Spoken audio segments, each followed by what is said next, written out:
lot of things we think of as healthy are not so great for humans. We are not paying attention as much as we should. This stuff is toxic. We really need to be aware of this. It can impact the nervous system, the brain. Trigger pain, fibromyalgia, hormonal imbalances, insomnia. Cause gout and cause kidney stones. And create a lot of irritation in your kidney and the joints. Eventually causing the plaque to close off the vessel, then you have a heart attack or a stroke. What if the foods you've been told are the healthiest, the ones that you pack into your smoothies, your salads, your dinners, were the very things behind your pain, your fatigue, your brain fog? Because that's exactly what happened to me.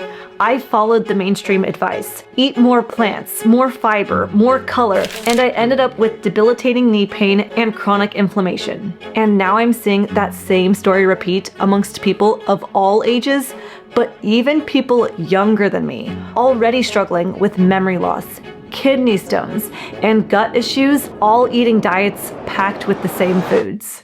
Popeye superfood spinach. Almonds, cashews and peanuts, sweet potatoes, Chocolate, turmeric, beets, black and white beans, collard greens, Swiss chard, Rhubarb, kale, and tea. These foods all have something in common. They're all loaded with one hidden compound called Oxalates. Oxalates. There's actually quite a few problems related to oxalates. Now, this word sounds like a very complicated, sciencey word, but to put it very simply, oxalates are natural compounds found in plants that when eaten in small amounts is usually fine. But when eaten in high amounts every single day for years, oxalates can crystallize in the body. I like to visualize them like tiny shards of glass. Well, these tiny oxalate crystals can get lodged in certain spots. For example, they can get lodged within the tissues, triggering joint pain, arthritis, and inflammation. They can damage your kidneys and increase the risk of kidney stones. 75% of kidney stones are calcium oxalate stones. We're like, was this a problem for you? You're watching, like, I haven't had a kidney stone. Do I have to worry about oxalates? Well, 1 in 10 people in the world get kidney stones. There's some variation, but it's shocking, right? So it's a lot of people. So 1 in 10, that's first thing. Of those people, 50% of those people are gonna have another kidney stone. So sorry if you've already had one, buckle down because you might have another one. These tiny oxalate crystals can also irritate the gut, promoting leaky gut and making digestive issues worse. And these oxalate crystals can contribute to fatigue, brain fog, memory loss, and even mineral deficiencies. Now, I'll be the first to admit I never liked the taste of spinach, but I used to intentionally gag down a handful each day because I was told that spinach is a superfood. However, I'll put on the screen the nutrient breakdown of a cup of spinach. Here are the vitamins you get. Okay, there's a good amount of vitamin K, and here are the minerals. So as you can see, the only thing that makes this food super is the fact that it has 7 calories per cup. And so if I were to eat 10 cups of spinach in a day, then sure, I'd get more vitamins and minerals, though I'd never eat 10 cups of spinach daily because, well, it's disgusting. And even just 1 cup of spinach daily has way too many oxalates. If you look at your biology and what the science is telling us, the science tells us we can handle about 150 milligrams of oxalate a day, which is about 50 per meal, which is about 5 spinach leaves per meal. 5 spinach leaves, whereas people are literally buying these massive clamshell boxes of spinach and using ½ pound or more of spinach every day. That is really toxic. For most healthy individuals, a daily oxalate intake of 150 milligrams is generally considered safe and unlikely to cause things like kidney stones. And so I'll put on the screen a visual of the different foods and how many oxalates are in 100 grams of the highest oxalate foods. You'll notice how foods like beets, rhubarb, Swiss chard, spinach, cacao, buckwheat, etc. all are way higher than what is considered a generally safe amount of oxalates to be having per day. So if you're someone who's been eating a lot of these high oxalate foods and you're noticing some of the warning signs we've been talking about, like joint pain, digestive issues, brain fog, then I would start by slowly cutting some of these high oxalate foods out and swapping for other foods. Now, as a certified nutrition health coach, usually it surprises people when I say that I'm not actually a huge advocate of veggies. If people want to have vegetables and they enjoy them, they don't cause them any issues, then I think that's fine. But I don't think people need to eat veggies to be healthy. You can get the same nutrients from veggies in meat, fish, eggs, dairy.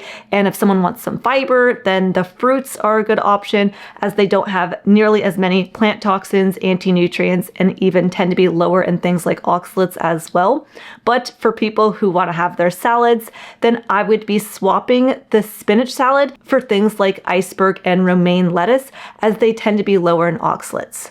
If I was someone who is currently eating a lot of high oxalate foods, then yes, I would be slowly swapping to have less of them, but I also would be really trying to take care of my gut overall and help rebuilding my gut wall. So I'd be incorporating things like bone broth, but also even things like yogurt and kefir that are rich in probiotics that can help your digestion, but also yogurt and kefir have calcium, and calcium can help bind oxalates in your gut that aren't as easily absorbed.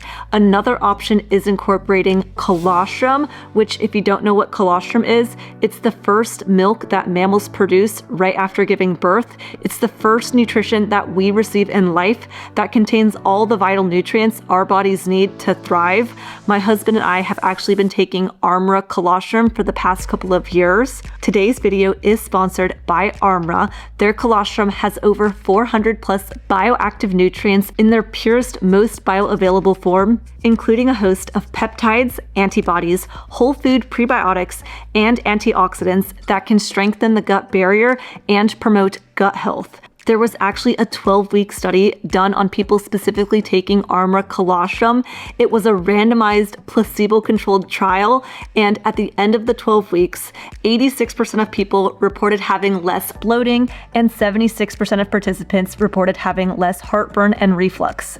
I'll just add Armra into some cold water, mix it up, and enjoy it as a nice drink. But most of the time, I actually just throw a couple scoops of Armra into my yogurt because it just mixes up nicely and is really convenient for me. As you guys know, we live in an environment nowadays that has more toxins, chemicals, pollutants, pathogens, ultra-processed junk foods, and things that are threatening our physical and mental well-beings, whereby our bodies need more protection now more than ever. And this is where something like Armra steps in. If you'd like to check out Armra and support this channel, you can get 15% off by going to the link in the video description, armra.com/LL15, or use discount code Lillie15 at checkout for that 15% off. Now, something to always keep in mind is doctors tend to be taught very little to nothing about nutrition in medical school. And I say this because many people could be eating foods that are triggering autoimmune issues or digestive discomfort or joint pain, and they go to their doctors, and what their doctor does is write them a prescription and tells them, you know, that's going to be the answer, when there could be some underlying root problem. There could be foods coming in causing inflammation. And when I was online trying to find different video clips of doctors talking about oxalates for this video, I was surprised by how many doctors were saying, oh, oxalates aren't that big of a deal. They're blown out of proportion. The only people who have to worry about oxalates are people who have insulin resistance, type 2 diabetes, obesity, kidney issues, gut dysbiosis, and candida. I was like, that sounds like most people. Oxalate! Yeah, everything from my hair falling out to my toenails curling is caused by oxalates. Folks, oxalates cause problems when your body is screwed up by a terrible diet. Oxalates can cause problems. Kidney stones, gout, that kind of thing. Oxalates are a real compound. Yeah, Oxalates are the main contributing factor to kidney stone. they are. If you have had kidney stones that are oxalate based, you should probably limit or avoid oxalates. You should. But for everybody else, these are actually present in a lot of foods that are very good for you because of their fiber content, their vitamins, their antioxidants. There must be some pre-existing damage to either your kidneys, liver, or your metabolism in some way that you're not able to process or deal with these oxalates like you should. If you have dysbiosis, you may have a big problem degrading or breaking down oxalates in the intestine, and then they get reabsorbed into the blood and they end up in your kidneys. But you can also have a problem with the kidneys from having diabetes, prediabetes, insulin resistance, years of eating carbohydrates, etc., etc. So if the kidneys or liver is damaged, you may have a problem dealing with oxalates. So in a perfect world, if everyone was really healthy, then I agree. I think that people could tolerate oxalates and it not be an issue. People are supposed to be able to tolerate oxalates, but because there are a lot more environmental factors and poor diets that people have been eating for years, maybe our guts and our immune system is not as strong and robust as it used to be in the past, where we aren't able to handle as many oxalates as we had in the past. I think that nowadays, a baby born into this world likely has less of a strong immune system because maybe their parents were smokers or drinkers, or they ate processed foods, and maybe they had different click-clicks and different antibiotics and glyphosate sprayed on their food and microplastics, seed oils, artificial food dyes, heavy metals. There are so many different environmental toxins and different foods and substances that we have consumed over the years that I just don't know how many people have the strong immune system and robust gut they would need to be able to tolerate more of these higher oxalate foods on a frequent daily basis. I really don't like demonizing foods. I think if people are eating real, whole, single ingredient foods that you can find out in nature, that tends to be better than processed junk foods, Lucky Charms cereal, hot Cheetos, microwavable pizzas. And so I love the whole foods approach, though, you know, there are certain whole foods like spinach and beets and rhubarb that I don't tend to eat nor would want to eat frequently. A little bit of spinach here and there if someone wanted a spinach salad a few times in a year or, you know, probably one time a month isn't likely that big of a deal. The problem happens more so with the accumulation. Having these foods in large amounts every day for weeks, for months, for years, for decades, then these foods can be problematic for some people. I have to say some, even though I'd like to say most. You know, people that smoke and drink, well, they don't die that day. Well, obviously smoking and drinking, but well, that's not poison then, right? But that's the same argument they make about spinach, right? They say, well, spinach, I had a spinach salad the other day, I didn't die. Like, yeah, right. But you didn't die when you smoked a pack of cigarettes either. Yeah, true. You didn't die when you had a bottle of whiskey either. But over the years, this will build up the harm and the damage to your body. And we can deal with some of it. But we're eating more and more and more of this stuff, especially because people are saying you need to go plant-based. And so we're inundating ourselves with even more, and our bodies aren't being able to handle it very well. Foods that are low in oxalates include animal foods like meat, so beef, chicken, pork, lamb, then fish, seafood like shrimp, scallops, oysters, eggs, dairy products. Most fruits tend to be low in oxalates. I mean, there are some that have a little bit of oxalates, but you'd have to eat like a lot of that fruit, so I'm not even going to mention it.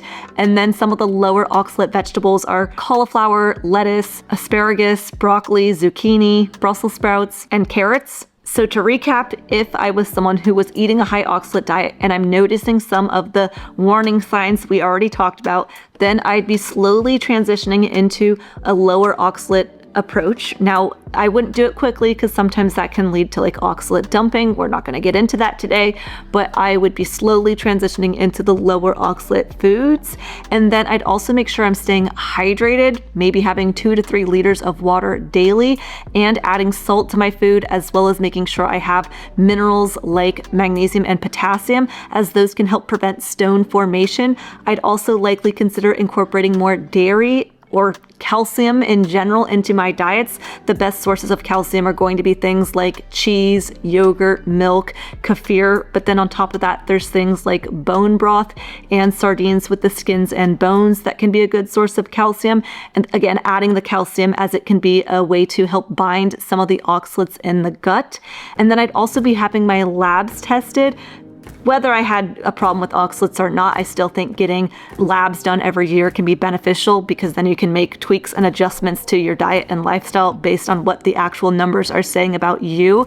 But in particular with people who have maybe a problem with oxalates, then I'd be specifically having tested my calcium, magnesium, vitamin D, and then certain kidney function markers like BUN, EGFR, and creatinine.